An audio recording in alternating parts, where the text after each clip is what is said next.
Due vittorie importanti, quelle di Chionse e Brian Lignano nella 10ª giornata di Serie D, nel segno dei loro attaccanti. Il Chions batte il Ciserano 3-2 rimontando con la doppietta di Bolgan e sale a 9 punti. Il Brian Lignano vince in casa dell'ultima in classifica l'Avis, torna Ciriello e decide un assist e doppietta per lui, vittoria per 3-1. Non riesce a trovare continuità come avrebbe voluto il Cernis Muzzane, sconfitto da una delle favorite del campionato, il Treviso.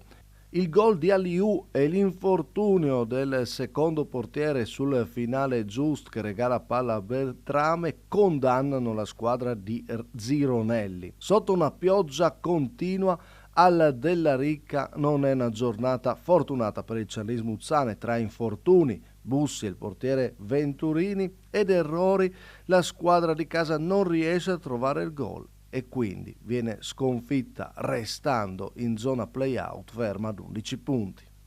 Quando fai 7 occasioni da gol nitide in un tempo, si spera sempre che un paio almeno possono andare bene, però non ci siamo riusciti.